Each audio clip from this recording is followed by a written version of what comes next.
Shalom, bonsoir et bienvenue à l'étude biblique de chaque mercredi, Overcomers Ministry Church. Nous vous saluons et nous vous bénissons au nom de Jésus. Alors, je vais laisser, bien sûr, comme à l'habituel, les hommes de Dieu se présenter et vous bénir et nous allons démarrer l'étude. À mon extrême droite, comme d'habitude. Shalom, peuple de Dieu, nous vous saluons dans le nom du Seigneur. Que Dieu vous bénisse. Pasteur Moses. Apôtre Guy. Amen. Shalom, peuple de Dieu, le révérend Christian Yongo. Voilà, donc il est un peu, le révérend Christian, un peu comme un guest ce soir. Bienvenue en tout cas parmi nous, pasteur Christian, bienvenue. Merci. Voilà. Alors, sans plus tarder, je vais demander au pasteur Moses de prier. Nous recommandons la grâce de Dieu, nous allons démarrer. Seigneur, notre Dieu, notre Père, nous disons merci pour cette autre occasion de nous asseoir à vos pieds pour apprendre, comme le faisait jadis Marie. Et comme vous l'avez dit, elle a choisi la bonne part qui ne lui sera pas retirée. Que ce soit, le peuple soit béni par ces instants, que des vies soient transformées et que des âmes soient gagnées pour le paradis. Au nom de Jésus. Amen. Amen. Amen.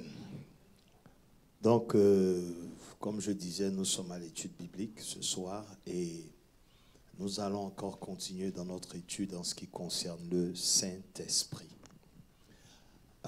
J'ai envie de demander bien sûr à ceux qui ont peut-être écouté le message ou qui étaient là de juste donner une impression rapide et puis nous allons pouvoir poursuivre dans l'étude. Sœur Moses, révérend, voilà, l'apôtre n'était pas là, bon, je suppose qu'il a écouté le message. Donc voilà vos impressions et puis on continue dans l'étude. Oui, comme à notre habitude, nous avons été bénis dimanche par l'homme de Dieu, le pasteur Adou Landry, qui nous a gratifié d'un grand message. Parler du Saint-Esprit révèle toujours d'un mystère. Et la manière dont le pasteur s'est pris le dimanche, je pense que ça instruit plus d'une personne et de savoir que Marie, malgré qu'elle a porté Jésus pendant 9 mois, elle a dû attendre aussi d'être baptisée du Saint-Esprit le jour de la Pentecôte. C'est une révélation. Que Dieu bénisse son serviteur. Bon, moi, ce qui m'a touché, au fait, c'est cette partie dont on ne sait pas comment diviser Dieu, son esprit, et ainsi de suite. Parce que c'est Dieu. Hein. Voyons le livre de Jean, au commencement était la parole était avec Dieu, la parole était Dieu. Et après, Dieu lui-même est esprit, et cet esprit-là est Dieu. Mais ce qui est dommage, on a amené une déontologie un peu bizarre dans les églises, de pouvoir chercher à séparer cette trinité-là. Donc, si on comprend dans le 3, c'est lui seul, c'est Dieu. Et Dieu est esprit, l'esprit est Dieu, Dieu est la parole c'est Dieu. Donc, c'est vraiment ça, cette symbiose, ce mystère-là qui apporte beaucoup de confusion dans des églises et qui crée même beaucoup de doctrines. Amen. En tout cas, le message était à point nommé. Il y a beaucoup de choses à dire, mais je veux simplement, moi, dire que ce qui était important pour moi, au-delà de tout ce qui a été dit, c'est la différence de l'ancienne nature, la nouvelle nature, en ce sens que Marie pouvait être utilisée par le Saint-Esprit, mais ne pas avoir le Saint-Esprit. Et ça, c'est une notion que beaucoup de chrétiens ne comprennent pas jusqu'à présent. Il y a quelque chose d'ancien. Ça ne veut pas dire que ce n'était pas mauvais, c'était bon, mais c'était ancien. Donc le nouveau est venu pour rétablir une nouvelle vérité. Et beaucoup de chrétiens continuent de demeurer dans l'ancienne vérité. Et c'est ça qui fait qu'on ne voit pas les fruits qu'on est censé avoir avec le Saint-Esprit. Voilà. Amen. Donc comme c'est, j'ai envie de dire, je ne sais pas si vous avez des questions, parce que, bon, moi j'ai, ou bien je peux commencer. Vous faites un résumé. D'accord. D'accord. D'accord. Alors, Par rapport au message du dimanche, en fait, quand j'ai commencé, je voulais d'abord insister sur le fait que le christianisme étant sorti du judaïsme, il était important vraiment de ne pas douter du fait que Dieu soit un. En prenant Deutéronome 6.4, j'ai voulu déjà établir cette base-là, à cause de la diversité dans la manifestation de Dieu. Et on peut voir dans l'histoire d'Israël comment est-ce que Dieu a agi en tant que colonne de feu, comment est-ce qu'il a agi en tant que nuée, comment est-ce qu'il a abreuvé le peuple à travers le rocher, mais c'était toujours le même Dieu qui faisait toutes ces choses. Donc, avant d'entrer dans la terre promise, avant de profiter des promesses de Dieu, Dieu les rappelle à l'ordre d'abord. Il leur dit, écoutez, je suis un seul Dieu. Et tout au long de la Bible, quand vous lisez tout le livre d'Ésaïe 45, 43, il revient sur cette notion de « je suis un, je suis un, je suis un ». Alors, une fois qu'on a établi cette base, que Dieu est un, j'ai ramené aussi le fait qu'on a grandi dans des mouvements spirituels où on était habitué à certaines terminologies qui nous ont fatigués. Bon, j'ai pris mon exemple, bien sûr, en tant qu'ancien dans le catholicisme, ancien au niveau du christianisme céleste, comme on nous a dit que Dieu était divisé en 3 personnes et que ça apportait la confusion parce que, à ce que je sache, en tout cas, tu ne vois pas de verset où on te parle d'une division de Dieu. Donc, peut-être qu'ils ont utilisé un terme qu'ils ne devaient pas utiliser, mais ça apporte la confusion. Donc, une fois qu'on sait que le Saint-Esprit, c'est Dieu, on comprend automatiquement la nécessité, puisque ce n'est pas une autre personne, mais c'est la même personne dans une autre manifestation qui est essentielle à la vie chrétienne. Amen. Automatiquement, tu valorises en fait, tu comprends l'importance, la nécessité d'être baptisé de l'Esprit de Dieu. Et donc, en fait, si je comprends bien, j'ai compris que tu as essayé de nous ramener à certaines vérités. Et je crois que c'est ça qui est le plus important. Aujourd'hui, il faut que les chrétiens soient instruits dans la doctrine. Il faut qu'ils comprennent les fondements de la parole de Dieu. Et sinon, on sera en train d'être perdu, en fait. On sera perdu dans les choses de Dieu et on ne comprendra pas pourquoi les choses ne marchent pas. Il y a certaines vérités qui doivent être établies avec lesquelles chaque enfant de Dieu doit marcher. Peu importe là où il est, si vous prenez les lois mathématiques, vous allez voir que 2 plus 2 font 4. Et tant qu'une autre loi mathématique ne vient pas nous dire le contraire, c'est ce qui est. Et il en est ainsi de la vie chrétienne, la vie en Christ. Il y a certaines vérités qui doivent être établies dans l'esprit de chaque enfant de Dieu avec lesquelles on ne peut même pas discuter. Vous savez, on peut discuter d'un certain nombre de choses quand il y a des assumptions.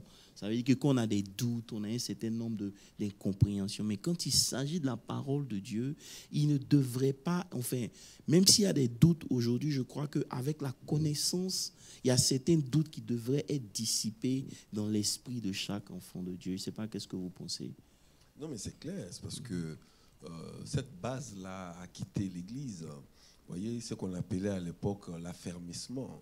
Vous voyez, avant de pouvoir entrer dans la grandeur dans l'Église, il faudrait passer par les affermissements. Ça, ce sont des basics pour comprendre le oneness, quand on parle de oneness de Dieu. Ce sont des choses qu'on apprend préliminairement dans les églises avant même de prendre certaines responsabilités ou de grandes responsabilités à l'Église. Tout à fait. Vous voyez? Donc, ça dit, ce sont des basiques qu'on a négligées. Mais nous rendons grâce à Dieu parce que ce sont des vérités qui doivent être reprêchées, s'il faut le dire, ou on doit encore l'enseigner pour fortifier le corps de Christ, pour qu'il y ait des chrétiens matures. Parce que comment peux-tu avancer dans le Seigneur quand les choses basiques ou préliminaires, tu ne saisis pas? C'est dangereux. Et c'est ça. Et c'est ça qui fait que jusqu'à présent, beaucoup parmi nous n'ont pas encore établi leur système de croyance, en fait. Voilà. Ça veut dire que jusqu'à présent, nous ne sommes pas arrivés à un niveau où on croit comme ces gens-là croyaient en Dieu, sans doute, en fait, parce que justement, on n'a pas pris le temps d'établir les choses. Si vous lisez, par exemple, 1 Timothée, lisons ensemble 1 Timothée 4, le verset 5 par exemple. On peut commencer avec ça. 1 Timothée 4, le verset 5. Si vous avez trouvé, voilà, 1 Timothée 4, verset 5, il dit parce que tout est sanctifié par la parole de Dieu et par la prière. Et tout est sanctifié par la parole de Dieu et par la prière. Verset 6. Il dit voilà, en exposant ces choses aux frères, tu seras un bon ministre de Jésus. Ici, Paul donne des conseils à Timothée. Vous comprenez un peu? Il lui montre l'importance de la parole et de la prière au verset 5. Et maintenant, il descend pour dire que en exposant ces choses aux frères, tu seras un bon ministre de Jésus. Comment? En nourrissant les frères de la parole de la foi et de la bonne doctrine que tu as exactement suivie. Ça veut dire qu'aujourd'hui, un bon pasteur est reconnu pas à cause de la grandeur de son église, mais à cause des choses auxquelles il expose les frères. Et parmi ces choses-là, on dit de les nourrir de la parole de la foi et de la bonne doctrine. Parce qu'aujourd'hui, la doctrine, comme Pasteur Landry a essayé de nous faire comprendre dimanche, a sa place dans notre croyance, en fait. Ce qui fait que beaucoup de gens n'arrivent pas à pouvoir avancer même dans le monde spirituel ou dans la vie chrétienne parce que justement, il y a un défaut de doctrine. Si aujourd'hui, on veut parler de la justification, beaucoup sont en train jusqu'à présent de lutter encore avec la justification. Comprenez? Et donc, jusqu'à présent, on n'a pas encore dépassé le cap où on a même des doutes, en fait. Donc, il dit ici qu'on reconnaît un bon ministre dans comment on appelle ça, dans l'enseignement de la bonne parole et de la bonne doctrine. Et le verset 7, c'est ce qui me plaît. Il dit qu'il n'y a que comme ça qu'on peut repousser les contes profanes et absurdes. Ça veut dire qu'aujourd'hui, dans l'Église, il y a des choses qui semblent être des vérités, mais qui ne le sont pas. C'est des contes profanes et c'est des choses absurdes qui, en temps normal, ne devraient même pas avoir leur place même au milieu de nous. Tu vois, et tant qu'on n'est pas enseigné dans la doctrine, on n'est pas enseigné dans la parole de foi, et on n'a pas repoussé les idées qu'on a préconçues, qui ne sont pas de Dieu et qui ne nous aident pas, on ne peut pas passer au verset 8 qui dit de nous exercer à la vie de Dieu. Vous comprenez ce? Il dit, voilà, il dit, reprends le verset 7, à la fin du verset 7. Il dit, exerce-toi à la piété. Il dit, exerce yourself toward godliness. Il dit, exerce-toi vers la vie, le genre de vie de Dieu, en fait. Ici, piété, c'est parce que les Français ne pouvaient pas trouver un autre mot. Mais en réalité, godliness, c'est exerce-toi à devenir comme Dieu parce que tu es né de Dieu. Donc, j'ouvre le floor. Yes. Ouf. On revient au verset 6, s'il vous plaît. Yes. Et ça revient à ce qu'on a dit mercredi passé, justement, quand l'apôtre a relevé l'importance du message qui doit être prêché pour pouvoir justement avoir cette vie de Dieu-là. Il nourrit des paroles de la foi. Pourquoi je suis revenu sur ça? Parce que quand dimanche le pasteur Christian a fini, on a fait la prévenue, il a dit quelque chose, il a dit, la foi vient de ce qu'on entend. Et c'est pour ça que je voulais prendre Romains 10, 17, la version Amplified, surtout en anglais. J'ai passé du temps, toute la journée sur ça. Si je peux avoir ça, Romains 10, 17, Amplified, la version Amplified, qui dit, voilà. Non, Romains 10, 17. Romains 10, 17. Comme nous sommes au Bible Study, on va, voilà. Le verset 17, voilà. So faith comes by hearing what is taught, and what is heard comes from the preaching of the message that comes from the lips of Christ, the Messiah. Vous voyez ce que je veux dire? Mais généralement, on dit vient de la parole de Dieu. Mais ici, c'est capital qu'on dit vient de la parole de Christ. D'autres versions disent vient du message de Christ. comme l'apôtre disait mercredi passé, que quand ce n'est pas christocentré, on a un problème de foi. Tu vois? Alors que la chrétienté, c'est la vie de la foi. Et on a vu qu'il y a des disciples, parce qu'ils n'ont pas cru au message, ils n'avaient pas reçu le Saint-Esprit. C'est ça. Donc là, une fois que le message est christocentré, automatiquement, on expose le peuple de Dieu donc à la foi.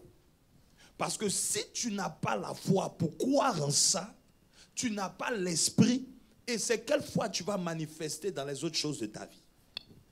Et Pasteur Landry, c'est tellement important parce que la Bible, regarde comment ça se passe. Il dit que so faith come by hearing. C'est-à-dire que tu entends de l'extérieur. Yes. Ce n'est pas quelque chose qui est intérieur. C'est quelque chose d'abord qui vient par tes physiques. Ça doit traverser ton âme et ça doit nourrir ton esprit. Vous comprenez un peu? Donc, quand la parole de Dieu est prêchée, elle rencontre certaines oppositions de façon naturelle en fonction de la disposition de ton âme. Ça veut dire que tu peux vivre à l'église sans que la parole ne nourrisse ton esprit. Come on. Yep. Parce que c'est d'abord extérieur à toi. Tu dois d'abord recevoir, accepter, et maintenant pour que ça monte dans ton esprit, pour que ça devienne, c'est pour ça que enseigner te donne de comprendre. Yes. Ça fait que quand la parole de Dieu est prêchée, elle ne rencontre pas certains obstacles parce que tu sais. Yeah. Vous savez, quand quelqu'un connaît quelque chose, on ne peut pas lui enlever ça. Aujourd'hui, que je sois aux États-Unis, que j'aille en Afrique, 2 plus 2 selon les lois mathématiques, c'est 4.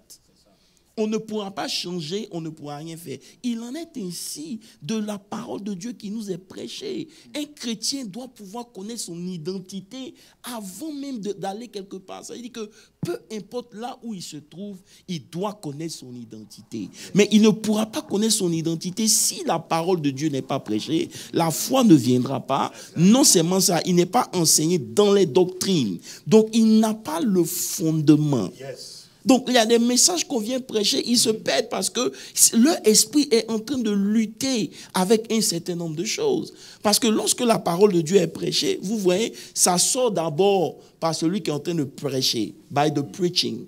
Maintenant, il faut entendre. Yes. Maintenant, quand tu entends, il y a un processus qui doit se passer dans ton âme. Yeah. Et ton âme, maintenant, doit emmener ça à ton esprit. Et l'esprit, maintenant, va analyser pour dire que oui, ce que je viens de recevoir est vrai. Il confirme ça à l'âme et ils exécutent ça dans l'extérieur. Oui, c'est pourquoi, ce que je peux rajouter dans ça, c'est quelque chose que je vois, la différence entre croire et avoir la foi. On a mis plus d'accent dans la croyance. Tout chrétien croit. Il croit en Dieu, à sa puissance, et ainsi de suite. Mais il n'y a pas assez de foi. On n'a pas la foi en ce Dieu-là qu'on croit qu'il est puissant. On croit religieusement qu'il est puissant. On croit religieusement qu'il est capable. Mais avoir la foi, comme l'apôtre vient de dire, à travers la parole. C'est pourquoi la parole n'est pas intéressée aux enfants de Dieu. C'est-à-dire les enfants de Dieu ne s'intéressent pas trop de la parole. Vous comprenez? Ils s'intéressent de l'église. Ils s'intéressent à la façon dont les choses se déroulent dans les églises. Mais quand il s'agit de la parole, moi, au Congo, je vois ça. Je circule dans certaines églises. Je veux bien préciser. Vous voyez, cette philosophie qui est entrée sur la croissance numérique ou la croissance spirituelle, c'est très dangereux cette histoire. Parce que les hommes de Dieu se contentent maintenant à la croissance numérique. Ça veut dire avoir une grande église pour avoir 3, 4, 5 cultes. Ça le va par rapport au projet et à la vision que l'homme de Dieu a. Mais certaines des églises que je visite, que je pose des questions secrètement, je vois un niveau très bas. Ça veut dire qu'il n'y a que le sentiment, ça veut dire le favoritisme, mais la qualité de la parole. La qualité. Donc les membres se contentent comment leur pasteur parle bien français, il prêche bien en lingala ou il prêche bien. C'est ça leur contentement. Mais lui-même là, qu'est-ce que tu reçois? Qu'est-ce que tu as comme parole en toi? Il n'y a pas. Mais il te dira, notre pasteur est fort. Notre pasteur, quand il prêche, c'est terrible. Mais quand c'est terrible là, mais toi-même, quelle croissance spirituelle que tu obtiens pendant que ton pasteur est tellement bon de bien prêcher. Amen. Amen. Et ce que pasteur Christian vient de dire est vraiment capital. Et je veux aussi revenir un peu sur ce dont nous sommes en train de parler, mon pasteur. Et ici, pourquoi est-ce que j'ai mentionné cela? Parce que j'ai réalisé qu'en fait, les Juifs ont crucifié Jésus parce qu'ils ne croyaient pas qui il était. Tu vois, ils ne croyaient pas qui il était. Parce que lui, il disait qu'il était le Christ. Et eux, c'est pour ça qu'on l'a crucifié. Il disait blasphème. Parce que tu es en train de nous dire que tu es Dieu. Alors que c'est la clé là pour pouvoir justement avoir la vie de Dieu. Parce que si tu ne crois pas en Christ, tu ne peux pas avoir l'esprit de Christ. Non, c'est difficile. Comprends? Il dit, c'est dans Jean 8, 24. Regardez ce qu'il dit. Il dit, vous mourrez dans vos péchés parce que vous ne croyez pas. Voilà. C'est pourquoi je vous ai dit que vous mourrez dans vos péchés, car si vous ne croyez pas ce que je suis, vous mourrez dans vos péchés. C'est ce que je suis. Donc, en fait, j'ai envie de dire, je suis quoi? Si tu vois, Pasteur Landry, Yeah. ça, c'est une clé pour celui qui veut marcher avec Dieu. Parce que ici, il dit, car si vous ne croyez pas ce que je suis, vous mourrez dans vos péchés. Mais ici, ce n'est pas seulement les Juifs. C'est aussi les enfants de Dieu. J'arrive à ça, apôtre. Voilà. C'est un verset que j'aime beaucoup parce que ça me ramène toujours devant ce que moi je crois. Vous comprenez un peu? Si vous lisez par exemple, allons un peu dans une bonne étude. Allons, tu veux pousser? Non, en fait, le côté, ça j'ai parlé comme ça, mais ça s'applique aussi à quand tu ne crois pas ce que ton frère est. C'est-à-dire même, laissons même d'abord croire ton frère. Ouais. Toi-même, là. Il faut, parce que le vrai problème aujourd'hui, Pasteur Landry, je suis d'accord avec toi. Tu dois pouvoir reconnaître les choses que Dieu a mises dans quelqu'un d'autre. Tu dois pouvoir reconnaître ce que ton frère est. Ça, je suis d'accord avec toi. Mais le vrai problème, avant même de pouvoir reconnaître ce que ton frère est, tu dois d'abord reconnaître ce que toi tu es. Parce que tant que toi, tu n'es pas convaincu, tu ne sais pas qui tu es, tu auras du mal à identifier la personne qui est en face de toi. Est-ce que tu comprends un peu? Donc, regarde par exemple, il dit, si vous ne croyez pas ce que je suis, vous mourrez. Donc, ça veut dire que... C'est un verset qui m'a beaucoup fatigué. Mais écoutez, allons dans vos péchés. Allons dans Exode 19, verset 5. Exode 19, verset 5. Il dit quelque chose. Il dit maintenant, si vous écoutez ma voix, parlant à Israël, si vous écoutez ma voix, et si vous gardez mon alliance, vous m'appartiendrez en tous les peuples. Ça veut dire que je ferai de vous un peuple spécial, car toute la terre est à moi, n'est-ce pas? Maintenant, allons dans 1 Pierre 2, le verset 9. Et maintenant, non, tu peux attendre d'abord ici. Il dit, vous serez pour moi un royaume de sacrificateurs, une nation sainte. Et voilà les paroles que tu diras aux enfants d'Israël. Quand vous lisez ce texte-là, la première des choses qui ressort, c'est quoi? C'est la condition. Il dit, si vous obéissez, si vous gardez l'alliance, mais tout au long de la marche d'Israël, Israël n'a pas pu garder l'alliance. Israël n'a pas obéi. Donc, en temps normal, Israël n'est pas devenu ce que Dieu voulait que Israël représente pour lui. Est-ce que ça, quelqu'un peut croire? Si déjà ça, on ne croit pas, on aura du mal à comprendre maintenant 1 Pierre 2, le verset 9. Tu comprends un peu? 1 Pierre 2, le verset 9, il dit maintenant, vous, au contraire, faisons une comparaison avec les autres. Il dit, vous ne serez pas. Il n'y a pas de condition. Il dit, vous êtes une race élue, vous êtes un sacerdoce royal, une nation sainte, un peuple acquis, afin que vous annonciez les vertus de celui qui vous a appelé des ténèbres à son admirable lumière. Lorsque vous êtes un étudiant de la parole de Dieu, vous voyez que dans Exode 19, il met déjà les conditions. Ça veut dire que pour devenir le peuple de Dieu, il fallait obéir à la loi. Mais chose qui était impossible, parce que la chair la rendait impossible, Christ est mort pour nous. Donc lorsqu'un enfant de Dieu naît, il naît déjà dans ce que Israël devait devait être qui n'a pas pu être. Comment? Dis ça encore. Dis ça encore. C'est-à-dire que quand un enfant de Dieu naît, il ne naît pas avec une condition. Comment? Il n'y a pas de condition. Christ a accompli toutes les conditions. Yeah. Donc quand un enfant de Dieu naît, il naît dans ce que Israël devait être. C'est pour ça que ici, Pierre ne dit pas vous serez. Et celui qui parle ici, c'est l'apôtre qui est en charge des Juifs. Yeah. Ça veut dire que c'est lui qui a pour mission d'aller vers les Juifs. Donc il connaît la loi. Et c'est en fonction de tout ce qu'il a connu, il dit, quant à vous, au contraire, vous n'êtes pas comme eux. Ce n'est pas qu'on ne doit pas obéir à la parole de Dieu, non. Mais Christ a obéi pour que nous puissions bénéficier. Amen. Donc un enfant de Dieu qui naît, il naît déjà dans ce que les autres avaient pour promesse. Nous, ce n'est plus une promesse, ce n'est plus une condition, c'est ce que nous sommes. Amen. Et maintenant, Jésus dit dans Jean 8 qu'on a lu, si vous ne croyez pas en qui je suis, ça veut dire en ce que j'ai accompli pour vous, vous allez mourir dans vos péchés. Donc si un enfant de Dieu qui n'est plus dans une condition et qui est déjà la chose et qui ne croit pas en la chose, il lui sera difficile de manifester. Il mourra dans la pauvreté, il mourra dans la faiblesse, il mourra dans des choses dans lesquelles il ne devrait pas mourir. C'est pourquoi, béni soit Dieu. Alléluia. Oh mon Dieu. C'est pourquoi dans tout ça, c'est important.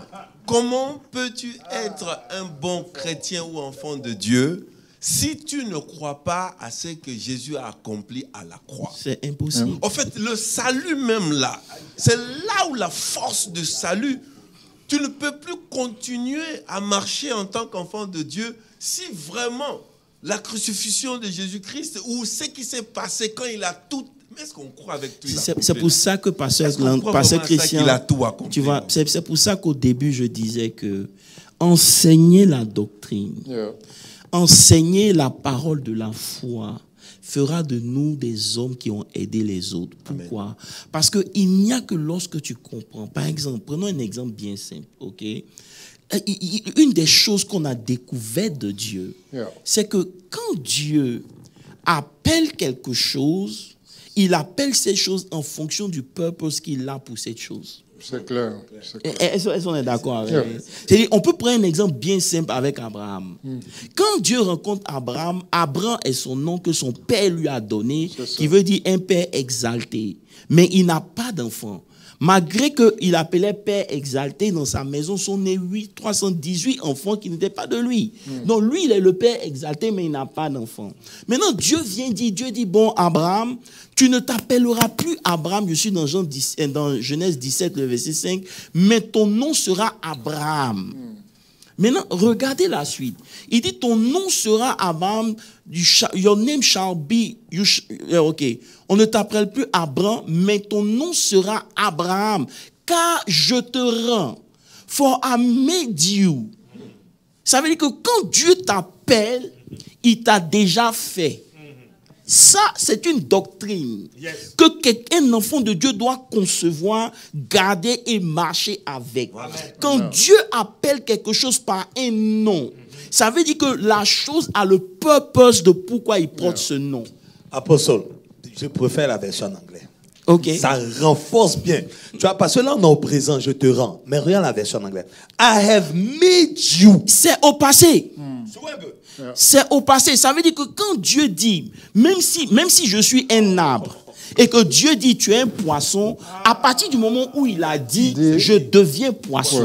Donc il n'y a pas à discuter. C'est pour ça que je dis que vous pouvez discuter avec des vérités lorsqu'il y a des assumptions. Mais quand on parle de Dieu, il faut le connaître parce que Dieu, il est révélé. Vous comprenez? Donc quand Dieu dit à Abraham, I have made you père d'une multitude, c'est pour ça que je te donne ce nom Abraham. Quand Dieu dit que vous êtes un peuple acquis, un sacerdoce royal, ça veut dire que vous l'êtes déjà, vous n'allez pas le devenir parce que vous vivez bien, ou bien parce que vous croyez plus, ou parce que vous priez pendant longtemps. Non, vous naissez déjà dans la royauté que Christ a acquise à la croix pour nous. Et c'est là le problème, parce que beaucoup de gens ne croient pas. Ils sont toujours avec une position de défaite. Non, tu es né dans la victoire, tu dois opérer dans la victoire. Amen. Le seul problème, c'est que la victoire se manifeste par la connaissance. Et on grandit. C'est pour ça que dans le premier texte qu'on a lu, il dit de les nourrir avec la parole de foi. Pourquoi? Parce que tu es un bébé. Tu as besoin de grandir. Tu ne peux pas dire, mais si c'est ça, pourquoi je ne vois pas? Même si c'est ça, tu dois grandir pour opérer à cette chose-là. C'est pour ça que Paul dit, aussi longtemps, je suis venu vers vous, mais je n'ai pas pu vous dire la vérité. Je vous ai donné du lait. Pourquoi? Parce que vous êtes des bébés. C'est ça. Aussi simple que ça. Donc quand Dieu appelle quelqu'un, il ne l'appelle pas parce qu'il ne sait pas. Quand il t'appelle victorieux, là, tu es déjà victorieux. Et c'est des lois, c'est des principes qui sont déjà établis. La première vérité, c'est qu'avant, il fallait faire des efforts pour devenir. Maintenant, tu deviens et maintenant, tu marches dans la chose. Alléluia. C'est une vérité qui est venue annuler l'autre. Mais beaucoup de chrétiens sont encore dans l'ancienne vérité. Et ça fait que beaucoup ne voient pas la gloire de Dieu parce qu'ils ne connaissent pas. Et moi, aujourd'hui, personnellement, je ne blâme personne. Je me dis qu'aujourd'hui, on doit plutôt en retourner à ce qui est essentiel. Voilà. C'est Christ, compassion. Ce qui s'est passé en Afrique, ça s'est passé en Afrique, quelque chose qui m'a beaucoup touché. Ce que vous venez de dire, apôtre, c'est capital. Ça dit, je suis allé assister dans un culte, dans une église, quelque part en Afrique. Et l'homme de Dieu a fini de prêcher, c'était le temps des offrandes, et ainsi de suite. Et après, il dit, pasteur Christian, passez, vous allez bénir le peuple de Dieu. Ah! Mais j'ai dit, mais comment? J'ai dit, et ce peuple ne savent pas qu'ils sont déjà bénis. Alors quand je suis monté, j'ai dit, mais je ne saurais pas faire ce que tout le monde fait là. Hey, non, j'ai dit non. J'ai commencé à exhorter d'abord. J'ai dit, ma prière ne sera que pour sceller ce que Dieu a déjà fait. Ce n'est pas le fait parce que tu t'es mis debout, ce n'est pas parce que tu as donné l'offrande. Mais s'il s'agit de la bénédiction, un homme de Dieu scelle, mais je ne vous bénis pas. Parce que la Bible dit que vous êtes déjà bénis de toutes sortes de bénédictions dans le lieu céleste. C'est à toi de monter ou d'entrer dans ce niveau. Comme l'apôtre dit, on est déjà dans la victoire. C'est-à-dire on est béni. C'est-à-dire il faudrait avoir la connaissance de cette bénédiction-là, ce que Dieu a dit, et avoir foi en ça pour savoir comment marcher. C'est-à-dire c'est pourquoi les gens sont à l'église comme des malheureux. On doit chercher une bénédiction, Mais Dieu a déjà dit, vous êtes bénis. Vous êtes bénis. C'est-à-dire ça, moi l'homme de Dieu, quand je viens, je scelle la parole de Dieu. En tant qu'homme de Dieu, je viens sceller ce que Dieu a déjà dit pour vos vies. Mais je ne viens pas vous bénir. Vous-même, vous devriez savoir que vous êtes bénis. Amen. Si vous, le peuple de Dieu, vous ne savez pas que vous êtes bénis, c'est dangereux. Donc ça revient à rester dans ce qui est et proclamer cela. Voilà. Et j'en arrivais là, c'est la deuxième des choses. Parce que, puisqu'on est en train d'enseigner, comment on parvient au salut, Pasteur Moses? Bon, comme on a lu tout à l'heure, pour parvenir au salut, il faut entendre parler de Christ, de ce que Christ a accompli. Et lorsque tu l'acceptes dans ton cœur, il faut aussi le confesser de ta bouche devant des témoins. Et parce que si je peux ajouter l'apôtre un tout petit peu. Vous voyez, merci pour cette question. Parce que ça m'a perturbé, ça m'a fatigué tout le mois de décembre. C'est-à-dire, en entrant en janvier, j'étais perturbé et j'ai compris cette chose. Comment est-ce qu'on peut avoir le salut? Pour accepter Jésus, c'est-à-dire, il y a certains, parce qu'il était malade, on a prié, il est guéri. Bon, moi, j'accepte Jésus. C'est-à-dire, on n'accepte pas Jésus par les principes établis. C'est-à-dire, pour accepter, c'est-à-dire, je crois à ce qu'il a fait à la croix. Il est mort pour moi. Ça, je le crois. C'est pourquoi j'accepte. Parce que si je ne crois pas à ce qu'il a fait à la croix, la mission qu'il est, ça veut dire qu'il faut commencer à enseigner les gens d'abord cette partie de croyance avant de croire ou d'accepter. Beaucoup ont accepté le Seigneur, mais pourquoi il n'y a pas la foi? Pourquoi on ne croit pas assez au principe doctrinal? C'est parce qu'on n'a pas compris la mission de Jésus, l'arrivée de Jésus. Qu'est-ce qu'il a fait de nous? C'est ce qu'il a dit. Vous êtes acquis. C'est-à-dire, est-ce qu'on comprend cela? Ce n'est pas parce que tu t'es mis devant, je vais accepter Jésus comme Seigneur Sauveur. Mais avant de comprendre ça, est-ce que tu sais que tu es déjà acquis? C'est là où je vois qu'il y a un petit souci pour rectifier un peu le salut maintenant. Pour moi, mon salut, ce n'est pas parce que j'ai accepté Jésus, mais c'est parce que d'abord, je crois fermement à ce qu'il a accompli à la croix et la mission qu'il est venu. C'est pourquoi ça me donne la raison de l'accepter comme Seigneur. Ce qui veut dire que vous avez une connaissance personnelle du Christ. Voilà. Je veux ajouter quelque chose pour dire que croire, c'est une bonne chose, mais les démons croient. Tout le monde croit. Tout le monde croit, il tremble. Vous devez comprendre. Pourquoi j'ai posé la question? C'est parce que c'est tellement simple que ça semble compliqué. La Bible dit dans le livre de Romains 10, le verset 9, que si tu... Romains 10, verset 9.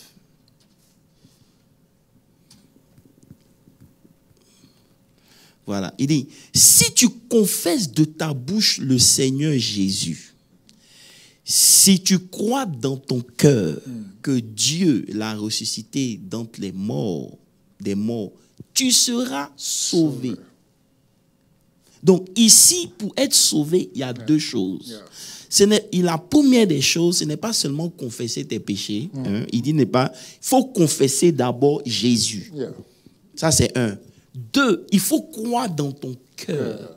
Donc, beaucoup de gens peuvent croire dans leur cœur, mais le fait qu'ils ne confessent pas que Jésus est ressuscité d'entre les morts, ils ne sont pas sauvés. Ils croient que Jésus existe. Ils savent que c'est une bonne personne. Mais dans leur cœur, ils ne croient pas la mission pour laquelle Jésus est venu. Maintenant, mon problème ici, c'est quoi? Si c'est aussi simple pour toi d'avoir le salut en croyant ça, pourquoi tu ne peux pas croire les autres paroles de la Bible? Tu comprends? Parce que si tu dis que tu crois en ton salut, tu dois croire que par ces meurtrissures, tu as été aussi guéri. Amen, amen.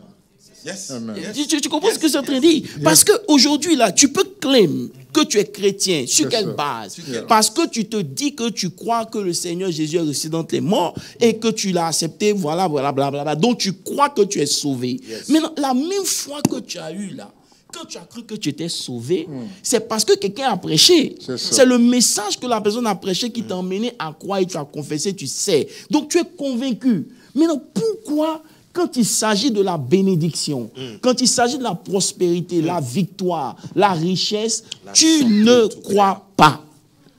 Alors que, apôtre, ça c'est plus compliqué. Justement, et c'est pour dire que c'est comme ça qu'on rentre dans le royaume. C'est là-bas que je vais vous emmener. Quand on rentre dans le royaume, on rentre par la confession. C'est pour ça que le verset 10 est important. Le verset 10, il dit que « Car c'est en croyant du cœur qu'on parvient à la justice. Et c'est en confessant de la bouche qu'on parvient au salut. » Ça veut dire quoi? Tout ce qui a été prêché, que toi, tu n'as pas encore cru dans ton cœur, tu ne peux pas le manifester parce que tu auras du mal à le confesser. Parce que confesser quelque chose, comme la Bible nous dit de confesser là, ça veut dire que tu as cru. C'est pour ça que la Bible dit que c'est de l'abondance du cœur que la bouche parle. Lorsqu'un chrétien croit et son cœur est rempli de quelque chose, il ne pourra pas se taire. Si tu sais que tu es béni, ce n'est même pas à discuter. Tu ne peux pas regarder ta situation présente pour déterminer ta bénédiction, mais tu sais, de la même manière dont tu sais que tu es sauvé, c'est de cette même manière que tu sais. Et tant qu'on ne parvient pas au niveau où le cœur croit, comme il croit pour la justification, il nous sera impossible de parvenir dans des dimensions de gloire avec Jésus-Christ de Nazareth. This verse is loaded. My God. Parce que quand on dit que qu'on parvient à la justice, ça veut dire que, en croyant de ton cœur, tu dois être convaincu que tu es juste. C'est-à-dire que tu dois être convaincu que tu es agréable à Dieu. Donc, automatiquement, tu ne dois pas avoir de problème à croire que tu as tout ce que Dieu veut que tu aies, puisque tu es juste devant Dieu. Ce qui peut t'empêcher de t'approcher de Dieu, c'est quoi? C'est ton injustice. C'est le péché. Mais si on te dit qu'en croyant du cœur, tu parviens à la justice, ça veut dire que tu ne dois plus jamais dire « Pardonne-moi, pauvre pécheur que je suis ». C'est le manque de doctrine. Parce que ici, la Bible, il y a deux catégories. Il y a les gens qui ne connaissent pas Christ et il y a les gens qui connaissent Christ.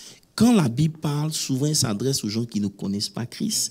Mais il y en a, quand la Bible parle, elle s'adresse aux gens qui connaissent Christ. Mais mon point ici, pour pouvoir ajouter plus à tout ce que vous dites ici, c'est comment on parvient à la justification.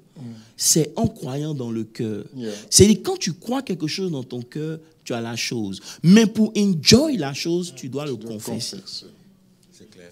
Tu dois le dire. Si aujourd'hui vous dites à un chrétien, est-ce que tu crois que tu es béni? Il te dira quoi? Oui, je suis béni.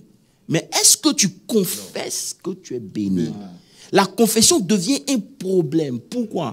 Parce que justement, cette personne est en train de dealer avec sa réalité, en train de dealer avec ses émotions et en train de dealer avec tout ce qui est dans sa chair. Donc, ça fait qu'il a du mal à pouvoir confesser un certain nombre de choses. Et on comprend par ce verset simple-là qui nous a... C'est-à-dire que dès que tu as cru en quelque chose, ça t'a propulsé dans la chose quand tu as confessé. C'est pour ça que quand tu crois au Seigneur, automatiquement, il te fait passer de ténèbres à la lumière. Donc, lorsque je crois que cette année, par exemple, sera l'une de mes meilleures années et que je parviens à confesser cela, je me propulse déjà dans la chose. C'est pour ça que Dieu a voulu que Abraham confesse. Il a voulu que Abraham confesse parce qu'il appelle déjà la chose en fonction du purpose qu'il a pour toi. Donc, il y a des choses que Dieu va te révéler. Tu dois comprendre que c'est comme ça que Dieu fonctionne. Il ne te donne pas un nom quand il ne t'a pas donné la capacité d'expérimenter ce nom-là. C'est pour ça que Dieu a voulu se faire connaître au travers les générations par un nom. Parce que le nom qu'il donnait était l'image de ce qu'il était capable de faire. Vous comprenez? Et over the years, il a donné plusieurs noms. Mais arrivé à un certain moment, selon le livre d'Hébreux, la Bible dit que dans les anciens temps, Dieu a parlé par plusieurs manières, par plusieurs prophètes. Mais dans les temps qui sont les derniers, il a décidé de se révéler par son Fils. C'est pour ça qu'il lui a donné le nom qui est au-dessus de tout le nom. Au travers le nom de Jésus, tu as toute la révélation de Dieu. C'est pour ça que la Bible dit que si quelqu'un est en Christ... Quand vous parlez de l'image, c'est ce qui me fait voir qu'on a du mal à voir l'image de Christ au milieu des enfants de Dieu. On voit les images des hommes. C'est pourquoi il y a de doutes. Ça veut dire, en nous, au lieu de voir Christ, le capable, celui qui peut. Non, nous, on voit l'homme, l'habilité, et on reste limité. C'est-à-dire, l'image de Christ n'est pas en nous. C'est-à-dire, la prédication, la déontologie de l'image de Christ a été présentée à la sainteté seulement. Qu'il n'y aura jamais des gens comme lui. C'est pourquoi, quand les gens pensent à ça, c'est une erreur. Parce que Christ est le dernier Adam. Il est le premier des comment on appelle ça? Le premier né d'entre les morts. Mais après Christ, il y a plusieurs Christ. Il y a nous qui sommes appelés chrétiens. Pourquoi? Parce que il dit, mais attends, il a fait de nous co-héritiers avec Christ. Est-ce que vous comprenez un peu? C'est ça qui est la vérité. Si on devait avoir une vie normale, le Saint-Esprit ne serait pas venu. Comment? Parce que le Saint-Esprit est venu, il dit dans Acte 1, verset 8, que vous recevrez une puissance. Vous serez mes témoins. Ça veut dire quoi? Ça veut dire que quand on parle de puissance, la puissance, c'est l'habilité de pouvoir changer les choses. C'est ça. Donc tu as une habilité surnaturelle pour changer ta propre vie. Quand le Saint-Esprit vient dans la vie d'un homme, c'est pour ne pas que la vie de cet homme soit normale. Mais aussi longtemps que tu ne comprends pas les choses, comme on a parlé depuis le commencement de cette étude, tu seras perdu. Tu vois, justement, quand et j'ai aimé quand tu as sorti le verset par rapport à la confession. Par rapport à la confession, justement, quand tu vas dans Deutéronome 6.4, ce sont que des confessions qu'il demande. De confesser. Partout où tu vas, tu confesses. Tes enfants, tu confesses et tout. Maintenant, ici, non, remets Acte 1.8.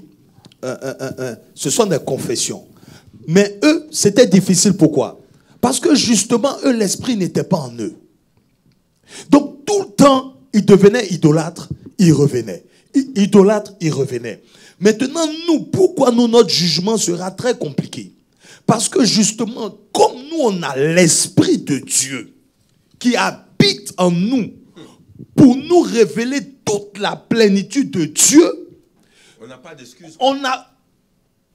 Il y a un verset qui dit, c'est en anglais, je dis bien ça, do not neglect so great salvation. C'est-à-dire, il ne faut pas négliger ce grand salut-là. Il ne faut pas le négliger. Parce que autant c'est facile, autant le jugement de ce salut-là sera autre chose.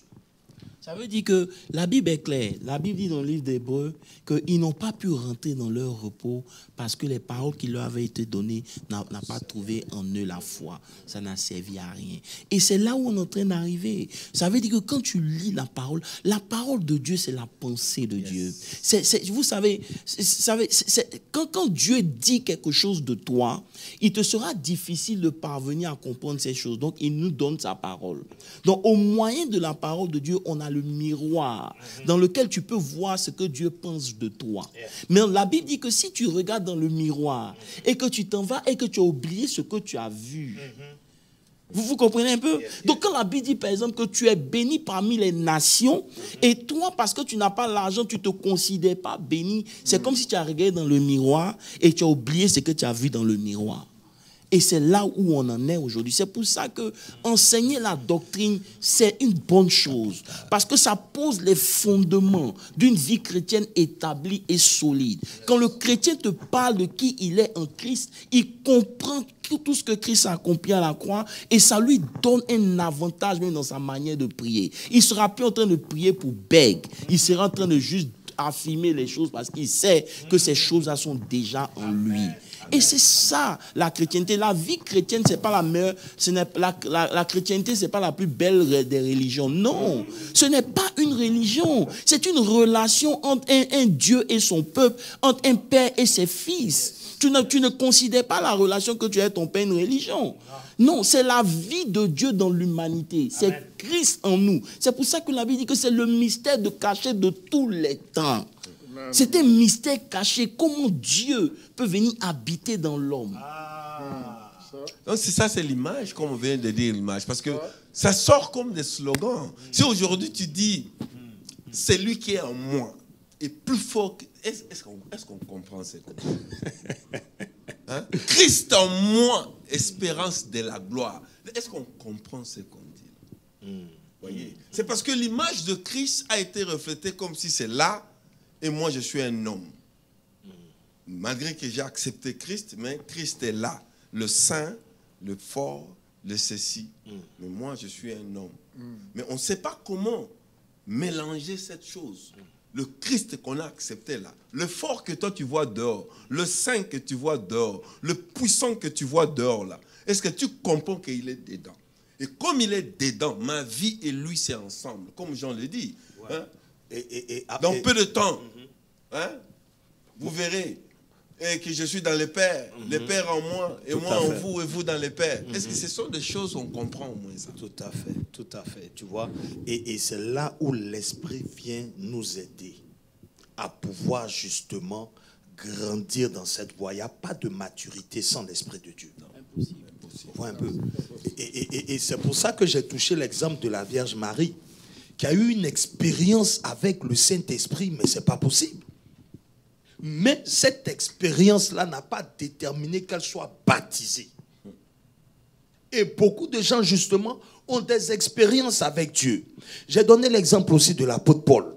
Jésus l'a rencontré, mais là, il n'était pas encore converti. Il n'était pas encore baptisé de l'Esprit. Donc, des gens ont des visions où ils ont des expériences à l'église. Et puis, automatiquement, ils se disent que non. Et c'est pour ça qu'ils sont faits. Parce qu'ils n'ont pas encore expérimenté le baptême de l'Esprit. C'est ce qu'on appelle la circoncision du cœur. Tu ne peux jamais oublier cette expérience quand tu es baptisé de l'Esprit. Impossible. Parce que c'est ça, le premier c'est ça ta nouvelle naissance. Sinon, l'apôtre Pierre, il a donné une révélation de Jésus. Mais même là, il n'était pas encore baptisé de l'Esprit. Quand Jésus a révélé ce qu'il voulait faire, il a dit quoi? Arrière de moi, Satan, parce qu'il voulait l'empêcher. Parce qu'il n'avait pas encore été baptisé de l'Esprit. Et Jésus même lui dit, quand tu seras converti, parce qu'il n'était pas encore baptisé de l'Esprit. Et après la résurrection, Pierre a laissé l'évangile. Il allait à la pêche. Pourquoi? Parce qu'il n'était pas encore baptisé de l'Esprit. Vous comprenez un peu? Donc, les expériences qu'on a, qu'on vient à l'église, on tombe, on se lève, ou bien on a prié pour toi, une chose s'est débloquée dans ta vie, ou bien tu étais bloqué par rapport à un business, on a prié pour toi, ça s'est débloqué. C'est pas ce qui détermine que tu appartiens à Christ. Non. C'est pas ce qui détermine. Non. Donc tu peux venir profiter de la puissance de l'Esprit, profiter de la présence de Dieu, oui, mais il faut que tu appartiennes à Christ. Et c'est là où je suis dans Romains 8, le verset 9, qui dit que celui qui n'a pas l'esprit de Christ ne lui appartient pas. C'est dangereux. Donc les expériences qu'on a peuvent nous mettre, comme tu dis, dans un mouvement religieux. Tu vois, et tu penses que tu es en train d'aller quelque part à cause peut-être d'un déblocage matériel, mais tu n'as pas ce qui fait de toi un fils de Dieu. Tu n'as pas ça. Et donc ton service est en ballottage. Tu vois, ta foi chrétienne est en ballottage. On doit toujours t'encourager pour venir à l'église. On doit toujours t'encourager pour servir. On doit toujours t'encourager pour faire les choses de Dieu. Donc tu n'as pas de goût dans la chose de Dieu. On doit tout le temps t'encourager, même pour lever les mains, prier. Pourquoi? Parce que justement, tu n'as pas reçu cette circoncision-là.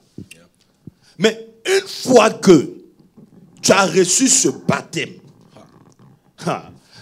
il n'y a pas quelqu'un qui a été baptisé de l'Esprit et qui ne se rappelle pas de ce jour-là en question. Ce n'est pas possible. Parce qu'il y a une transformation dans ton cœur qui se fait. C'est pour ça qu'il a dit quoi? Je mettrai mes lois dans vos cœurs. C'est une nouvelle alliance. Et cette alliance, ça c'est quoi? C'est dans le cœur. Comme on dit, il mettra ses lois dans notre cœur. Donc, à travers le baptême de l'Esprit, Dieu s'installe officiellement en toi. Amen.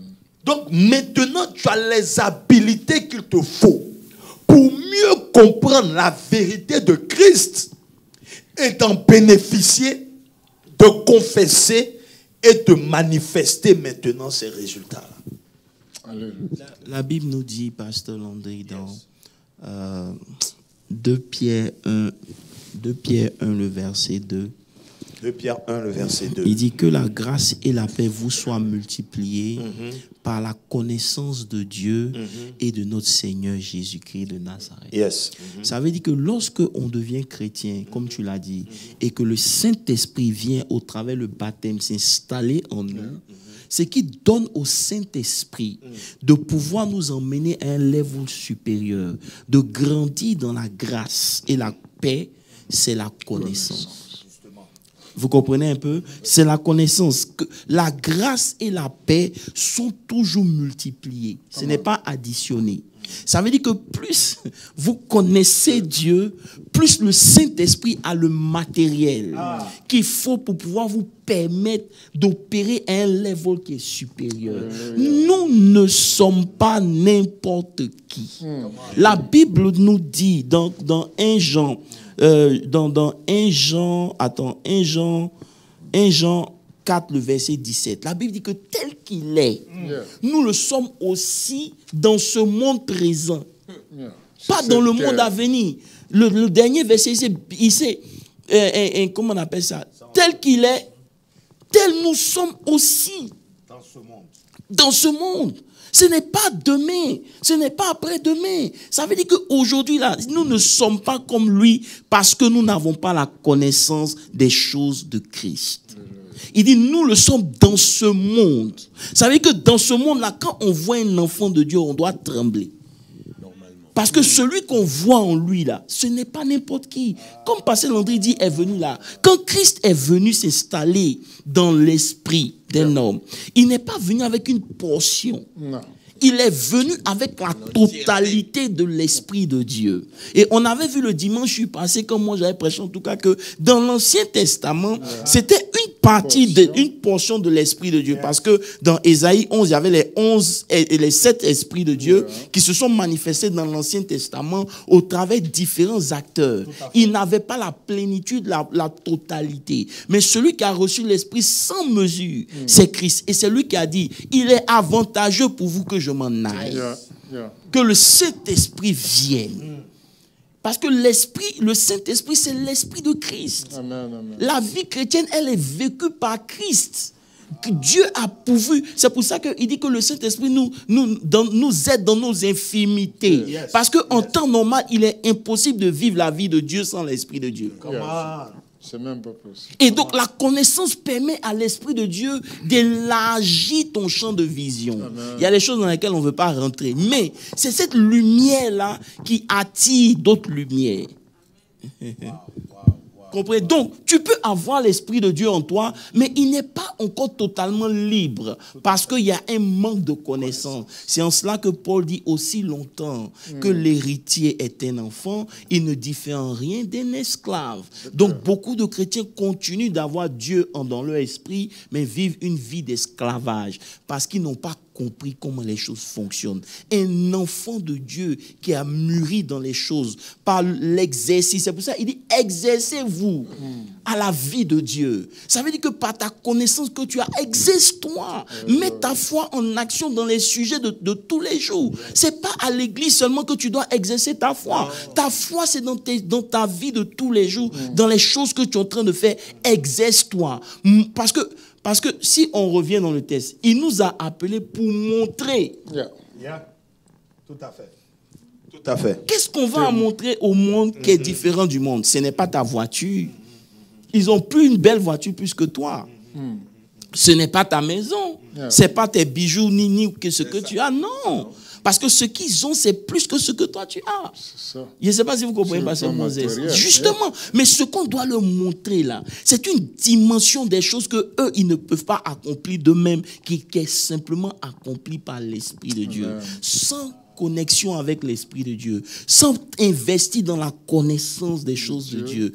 Comment veux-tu opérer à ce que la Bible dit que tu es? Et c'est ça qui fait que tu es frustré, parce que over the years, tu ne vois pas ces choses. Ces choses-là ne descendent pas du jour au lendemain. C'est un processus.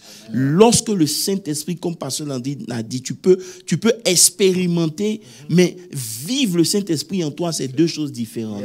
Et lorsque le Saint-Esprit vient, il a besoin de t'enseigner, que tu grandisses dans la grâce, que tu grandisses en statut, que tu grandisses en connaissance. C'est ça que lui donne. C'est pour ça qu'il a dit aux disciples à un moment que vous avez chassé des démons, c'est vrai, mais ce genre require un autre level. Vous devez jeûner et prier. Pourquoi? Vous jeûnez et priez, vous grandissez en statut. Votre statut vous permet à ce que le monde des spirituels vous reconnaisse. Parce que votre autorité et obéir. La vérité, c'est quoi? La vérité, je le dis, ne dites pas aux gens. La vérité, c'est que le monde spirituel ne te reconnaît pas par ton nom. Non. Le monde spirituel te reconnaît par la lumière que tu dégages. Cette lumière que tu dégages, elle vient de la parole de Dieu. Il dit l'entrée de ta parole dans Psaume procure la lumière. Ça veut dire que c'est la connaissance que tu as qui détermine ton niveau dans le monde spirituel. Et parce que dans le monde spirituel, ta connaissance se dégage comme une lumière. Mais c'est clair, la parole dit, vous connaîtrez. J'arrive. Tu vois un peu, ça se dégage comme une lumière. Ça veut dire que plus de connaissances j'ai, plus de lumière j'ai. Maintenant, Pasteur Landry, les anges ont été faits à partir de quoi? La lumière. Vous appelez les anges des aides de feu. Ils ont été faits à partir de la lumière. C'est comme ça que Dieu a créé les anges. Donc, il y a des anges que tu attires dans ta vie simplement à cause du niveau de lumière que tu transportes. Je vais m'arrêter là, pasteur Maud. Mais c'est clair, c'est clair. Vous connaîtrez la vérité et la vérité vous en franchira. On va encore rentrer dans le thème de la connaissance qu'on a passé pendant beaucoup de temps ici à l'étude biblique. La connaissance est la clé. Mon peuple périt faute de connaissance. Ça veut dire tout tourne tout autour de connaissance. Ça veut dire tu peux croire, tu peux manifester la religion, tu peux aimer la religion. Mais s'il n'y a pas la connaissance de Dieu, l'opération de Jésus-Christ, la mission de Jésus, tu fais bien et de la préciser, présence de Jésus dans notre vie. Nous ne parlons pas d'une connaissance intellectuelle. Non. Mais nous parlons de la connaissance spirituelle. Connaissance spirituelle. Qui est Jésus pour toi? Qu'est-ce que Jésus a fait dans ta vie? Effectivement. Quelle est ta relation avec Jésus? Combien de temps tu parles honestly, Pasteur Landry, ce verset-là, c'est un verset que tout le monde doit connaître. Jean 8, 24, c'est un verset qui doit être ancré dans ta vie. Aussi longtemps que tu ne sais pas qui lui il est, aussi longtemps tu vas mourir dans le péché. Aussi longtemps que tu ne sais pas qu'est-ce que Christ a accompli dans la croix pour toi, il a accompli. Si tu ne sais pas ce que ça veut dire d'être un Christ, tu vas mourir. Jean 8, verset 24, c'est la clé. Tel qu'il est, aussi 1 Jean 4, verset 17 qu'on a, tel qu'il est, nous le sommes aussi dans ce monde. Vous comprenez un peu? Il dit, vous allez mourir parce que vous ne croyez pas à ce que je suis. Ça veut dire que le problème des Juifs, c'est que ils devaient faire beaucoup d'efforts pour parvenir à un certain nombre de choses que Jésus est en train de leur dire que au travers de moi, c'est accompli. La loi s'accomplit en moi. Ils disent non, c'est impossible. Parce qu'ils ont essayé de devenir justes, ils n'ont pas pu. Tu ne peux pas être juste par tes efforts. Tu ne peux pas être juste par ta vie de sainteté. Non, tu es juste parce que tu as accepté Christ et Dieu t'a déclaré juste. Maintenant que tu es juste, marche dans la justice. Amen. Et le Saint-Esprit vient t'aider à pouvoir vivre cette vie de justice loin du péché, loin de ces choses-là. C'est une décision que tu prends.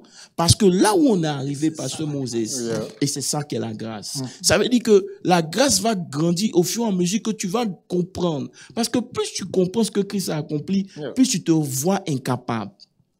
C'est clair. Et face à ton incapacité, Alléluia. tu es obligé de t'appuyer sur Christ.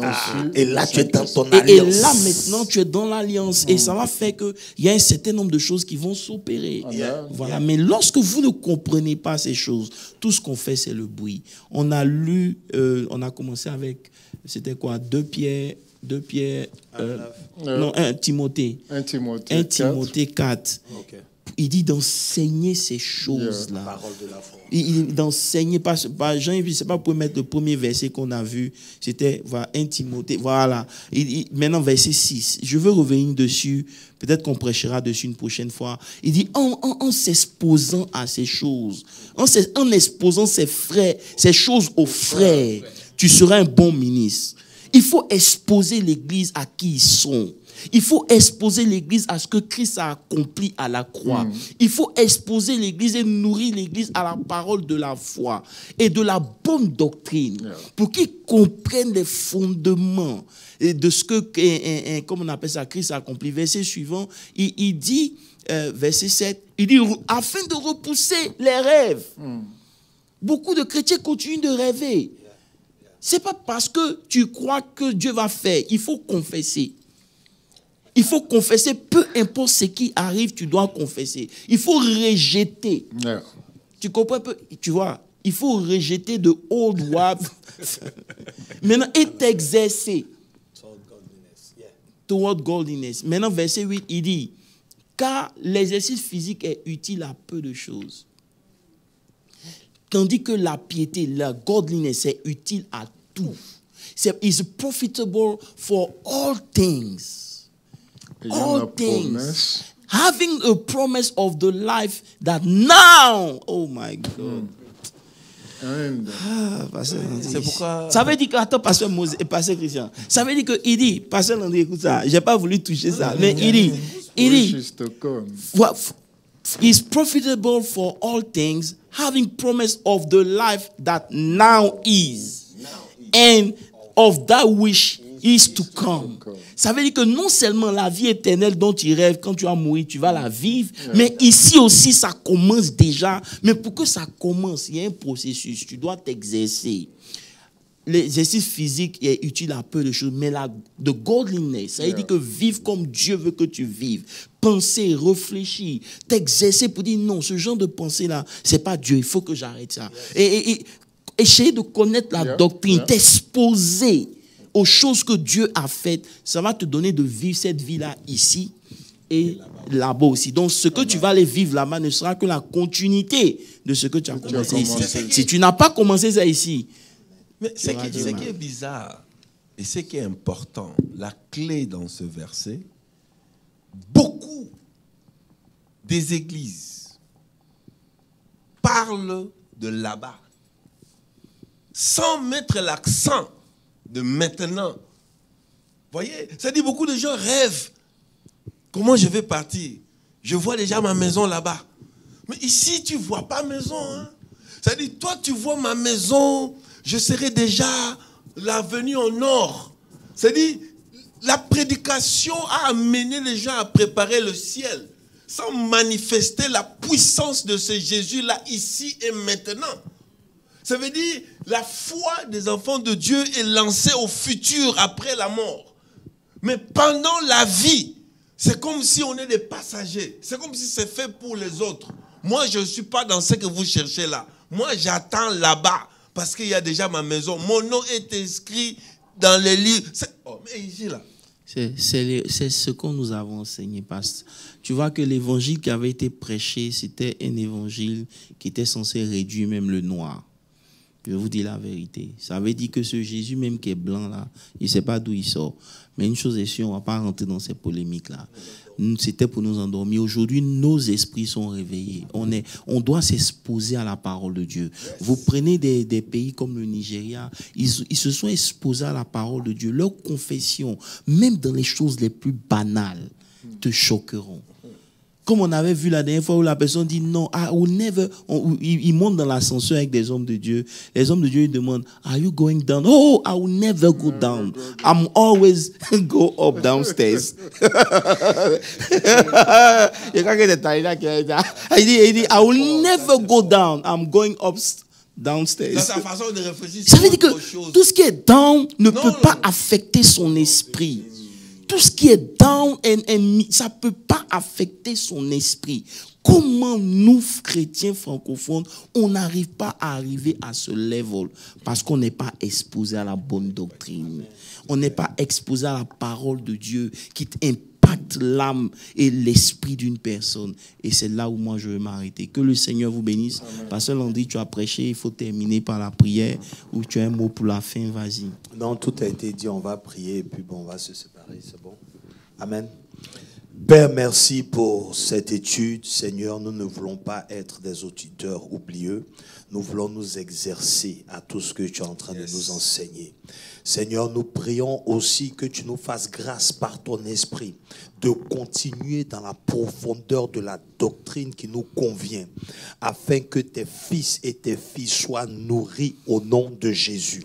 Que la parole de la foi soit exposée au milieu de nous, afin que nous puissions faire des exploits. Ta parole déclare que ceux du peuple qui connaîtront leur Dieu auront la force et feront des exploits. Nous prions qu'à travers tous ces enseignements, les enfants que nous sommes, les fils, les serviteurs que tu as appelés, nous fassions des exploits au nom de Jésus-Christ de Nazareth. Seigneur, si quelqu'un n'a pas eu cette grâce-là d'être baptisé de ton esprit, par ces enseignements-là, Seigneur, fais grâce afin qu'ils soient baptisés. Que ceux-là qui sont faibles, que par ton esprit, Seigneur, ils soient réveillés au nom de Jésus-Christ de Nazareth. Nous proclamons la vie dans les cœurs. Nous proclamons la vie dans les foyers. Nous proclamons la vie dans les services. Nous proclamons la vie dans tout ce que nous faisons, afin que, Seigneur, ton nom soit glorifié et que la responsabilité spirituelle que tu nous as donnée sur ce territoire, nous manifestons cela au nom de Jésus-Christ de Nazareth. Reçois toute la gloire au nom de Jésus. Amen, amen, amen. Amen. Préparez-vous pour le 24 hours. 24 hours. Get ready for that as well. Que Dieu vous bénisse et à la prochaine. Bye bye. Vendredi.